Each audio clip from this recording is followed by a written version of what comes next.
মেখলিগঞ্জ পৌরসভার চেয়ারম্যানের বিরুদ্ধে বিভিন্ন ক্ষোভ নিয়ে অনাস্থা আনলেন দলেরই 7 কাউন্সিলর। আর এই ঘটনা ছড়িয়ে পড়তেই মেখলিগঞ্জ শহর জুড়েই গুঞ্জন ছড়িয়ে পড়ে। 9 নম্বর ওয়ার্ড বিশিষ্ট মেখলিগঞ্জ পৌরসভা আর 9 কাউন্সিলরই তৃণমূলের।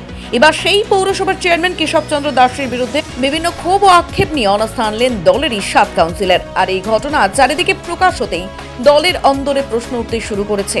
জানা যায়, মেখলিগঞ্জ পৌরসভার 1 নম্বর ওয়ার্ডের কাউন্সিলর কৃষ্ণা বর্মন, 2 নম্বর ওয়ার্ডের কাউন্সিলর ভারতী বর্মন, 3 নম্বর ওয়ার্ডের বাবলু বর্মন, 4 নম্বর ওয়ার্ডের রঞ্জিত বর্মন, 5 নম্বর ওয়ার্ডের সোমা ভৌমিক, 7 নম্বর ওয়ার্ডের কাউন্সিলর প্রভাত পাটানি এবং 8 নম্বর ওয়ার্ডের কাউন্সিলর দুলাল দাস শুক্রবার মেখলিগঞ্জ মহকুমা শাসকের দপ্তরে মহকুমা শাসককে লিখিত অভিযোগ দেন। মহকুমা শাসকের কথায় 7 কাউন্সিলর লিখিত অভিযোগ করেছেন, আমার দপ্তরে সেই মোতাবেক নিয়ম অনুযায়ী পদক্ষেপ গ্রহণ করা হবে। এই বিষয়ে কি বলছেন 7 কাউন্সিলর, আসুন শুনে নেওয়া যাক। হুমায়ুন ইসলামের প্রতিবেদন, সময় উত্তরবঙ্গ। ছাত্র রাজনীতি থেকে ঠিকই বলেছেন, ছাত্র রাজনীতি করে আজকে পরেশ কাকু শ্রদ্ধেয় আমার রাজনৈতিক গুরু এবং আজকে আমি তৃণমূল কংগ্রেসের এক ঘনিষ্ঠ সৈনিক। আমি সাধারণ মানুষের আশীর্বাদ নিয়ে এসেছি পৌরসভার কাউন্সিলর। আজকে সাধারণ মানুষের জন্য কাজ করব বলে অনেক আশা আকাঙ্ক্ষা নিয়ে এসেছি। আজকে কাজ করতে গিয়ে আমাদের যে পৌরপিতা আছে ওনাকে আমি অনেকবার চেষ্টা করেছি সঠিকভাবে বোঝানোর, কিন্তু দেখছি উনি এক জেদি মনোভাব নিয়ে থাকেন। আমাদের কাউন্সিলরদের মতামতকে উনি পোষণ করেন না এবং আমরা যে পরিষেবাগুলো চাই সেই পরিষেবার ক্ষেত্রে সাধারণ মানুষকে প্রচুর হয়রানি করা হয়। আজকে মানুষদের যে হয়রানি করা হয় সেই বিষয়গুলো আমরা জানাই, কিন্তু উনি তবুও সেই বিষয়ের থেকে সরে আসেন না। আমরা আজকে সমস্ত কাউন্সিলররা যে সিদ্ধান্ত নিয়েছে সেই সিদ্ধান্তে আমিও কাউন্সিলরদের সাথে একমত এবং আমরা সেই জন্যই আজকে অনাস্থার দিকে এগোচ্ছি এবং পার্টির প্রতি আমরা আস্থা রাখি, পার্টির প্রতি আমরা ভালোবাসা শ্রদ্ধা আমাদের আছে, কিন্তু আমরা শুধু ব্যক্তিগতভাবে এই চেয়ারম্যানের প্রতি আমাদের তোমার একটা ক্ষোভ। দেখুন, এটা তৃণমূল দলের আভ্যন্তরীণ ব্যাপার। এই বিষয়ে ভারতীয় জনতা পার্টি তাদের আভ্যন্তরীণ বিষয়ে কর্ণপাত করবে না, কিন্তু আমরা বারংবার যে অভিযোগটা করে এসেছিলাম যে মেখলিগঞ্জ পৌরসভার 2022 সালে পৌর নির্বাচন হওয়ার পর মেখলিগঞ্জের জনগণ তাদেরকে আশীর্বাদ করেছিল, তাদের হাতে ক্ষমতা দিয়েছিল। কিন্তু তার ক্ষমতা পাওয়ার পর মেখলিগঞ্জের 1 থেকে 9 নম্বর ওয়ার্ড পর্যন্ত প্রত্যেকটা কাউন্সিলর নাগরিককে পরিষেবা দিতে ব্যর্থ।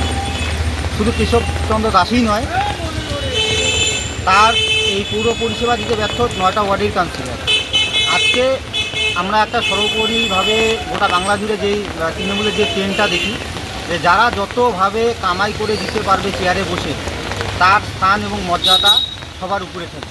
হয়তো মেখলিগঞ্জ পৌরসভার বর্তমান পৌরপতি তৃণমূলের নেতাদেরকে এই বিষয়ে খুশি করতে পারিনি, তাদেরকে কোনোভাবে এই ব্যাপারে তাদেরকে সহযোগিতা করতে পারিনি।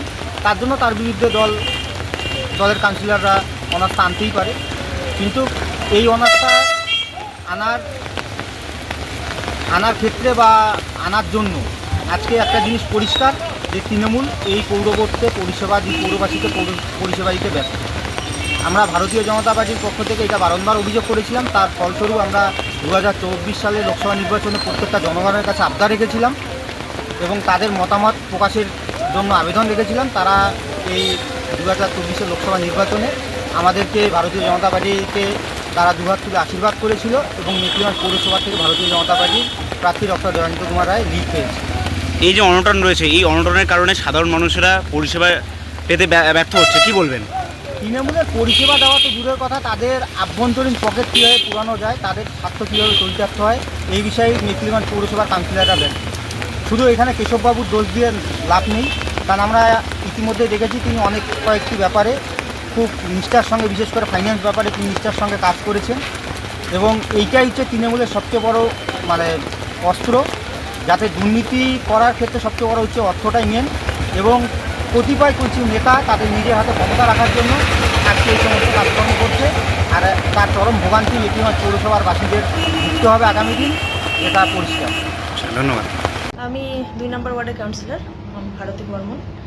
আমাদের মূলত যে অনাস্থা যে কারণে আনা, আমাদের চেয়ারম্যান পাবলিক হ্যারাস্ট করেন, এত এই হ্যারাসমেন্টের বিরুদ্ধেই আমরা মূলত সোচ্চার। এছাড়াও আমরা বিভিন্ন রকম যে সিদ্ধান্ত নেওয়া হয় পৌরসভায়, সেগুলোর ব্যাপারে আমরা পুরোপুরি অন্ধকারে থাকি, বলতে কি আমরা কিছুই জানি না।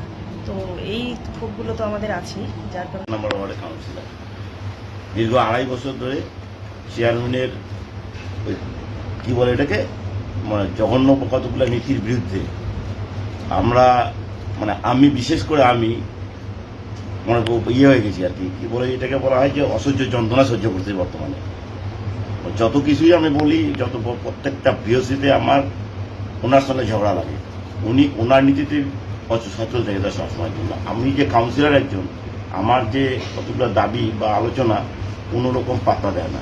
এমনকি গরিব লোককেও হয়রানি করে বারবার, বিশেষ করে রেসিডেন্স সার্টিফিকেট, ইনকাম সার্টিফিকেট, এগুলোর জন্য কত রকম হয়রানি হইতে হয়, বিশেষ তিরপালের জন্য। এই জন্যই অভক্তি আসার পরে 2.5 বছর দেখলাম, দেখার পরে এখন আর ইচ্ছা নেই।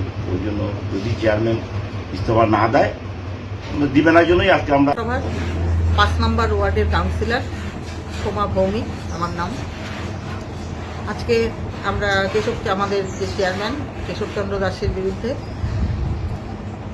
মহকুমা শাসকের দপ্তরে গিয়ে অনাস্থা প্রস্তাব জমা দিয়েছি।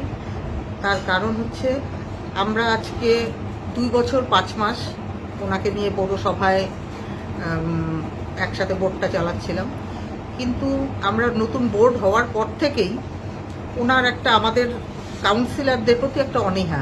যেমন কাউন্সিলর আমরা যেন কেউ না, আমরা ভোটে জিতে জনপ্রতিনিধি হিসেবে উনি যেভাবে আসছেন আমরা মনে হয় সেইভাবে আসেনি। ওনার একটা ভাব ছিল যে উনি মনে হয় পরীক্ষা দিয়ে চেয়ারম্যান হয়েছেন, আর আমরা খুব সাধারণ মানুষ। তাই এই যে অসহযোগিতা, আজকে আমাদের অন্ধকারে রেখে অনেক কিছু কাজকর্মের মধ্যে ওনার সম্মতি দিয়ে নিয়ে এসে সব কাজকর্ম হয়ে গেছে, আমরা সেগুলো জানি না। তারপর মানুষের যে পরিষেবা, মানুষের পরিষেবা দেওয়ার জন্যই আমরা বিভিন্ন ওয়ার্ড থেকেই কিন্তু কাউন্সিলর নির্বাচিত হই। আজকে সেই যে পরিষেবাটা, সেই পরিষেবা নিতে এসে মানুষ যে হয়রানি হচ্ছে, তারপর আমরা যখন ওয়ার্ডে যাই তখন সেই কথাগুলো আমাদের কাছে শুনতে হয় যে আমরা পরিষেবা দিতে তোমরা ব্যর্থ হচ্ছ, তোমাদের আমরা ভোট দিয়ে নির্বাচিত করছি কিসের জন্য, আমরা পৌরসভায় গিয়ে যদি এত হয়রানি হতে হয় আমাদের। মানুষের কাছে এই যে একটা জঘন্য বার্তা পৌঁছে গেছে, তার ফলাফল আমাদের দলের প্রতিও আসছে এবং আমাদের কাছেও মানুষের একটা অনীহা প্রকাশ। এই সব কারণে আমরা ভীষণ বিরক্ত হয়ে অনেক দিন থেকেই আমরা বিভিন্ন জায়গায় বিভিন্নভাবে বিভিন্ন সোর্সে যোগাযোগ করছি, কিন্তু এটা নিয়ে কোনো সুরাহা হয়নি। এখন শেষ পর্যায়ে আমাদের অনাস্থা প্রস্তাব আনতে আমরা বাধ্য। আমি মেখলিগঞ্জ মিউনিসিপ্যালিটির 1 নম্বর ওয়ার্ডের কাউন্সিলর কৃষ্ণা বর্মন। আজকে আমরা চেয়ারম্যানের কিছু খারাপ কাজের জন্য, যেমন ধরেন যে আমাদের পাবলিক হয়রানি এবং আমাদের কাউন্সিলরদের অন্ধকারে রেখে উনি কাজ করছেন, তাই আমরা এই যে মেখলিগঞ্জ মিউনিসিপ্যালিটির 9টা ওয়ার্ডের মধ্যে আমরা 8 জন কাউন্সিলর মিলে ওনার বিরুদ্ধে অনাস্থা করেছি।